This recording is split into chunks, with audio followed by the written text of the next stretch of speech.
hard time for EU as Polexit coming up in Poland, where European Union officials have warned that the bloc is at risk of collapse unless it challenges a ruling by Poland's top court over the supremacy of EU law.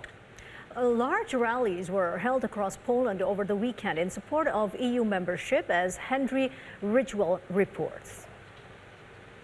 An estimated 100,000 people gathered in Warsaw Sunday to show support for Poland's EU membership. Among them was Donald Tusk, the former president of the European Council and now leader of the opposition party Civic Platform. What is it that brought us all here today? A pseudo-court of justice, a group of masqueraders in judicial robes, by order of the party's leader, in violation of the Constitution, decided to take Poland out of the EU.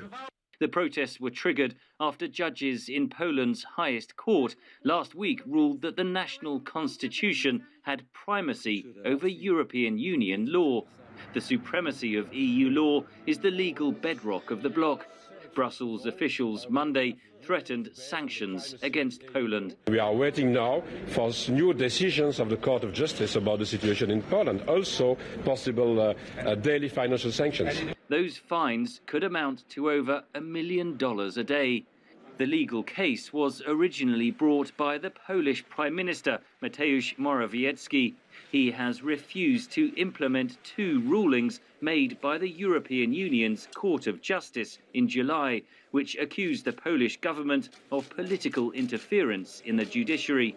The Prime Minister has denied such interference and said Poland is not seeking an exit from the European Union. Writing on Facebook, he described that idea as a harmful myth.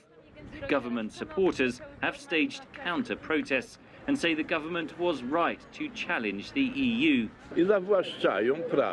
They appropriate rights that they do not have the right to appropriate, and they want to interfere more and more. So how close is Poland to leaving the European Union? This threat of Polexit, of Poland leaving the European Union, is overblown.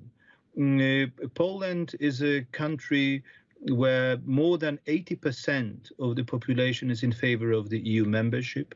Poland is very much dependent on the internal market and also on the EU funds, including the recovery fund agreed upon last year. That COVID recovery fund is worth $66 billion. The EU has threatened to withhold the money unless Poland implements the changes to its judicial system.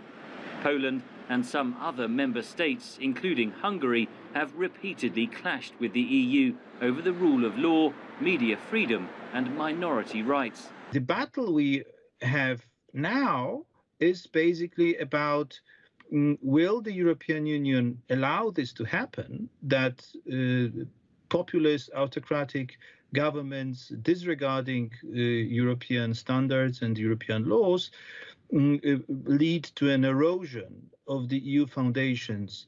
Those foundations have been shaken by the Polish ruling. European officials say the bloc must stand by its core principles or risk collapse. But so far, the Polish government shows little sign of changing course. Henry Ridgwell for VOA News, London.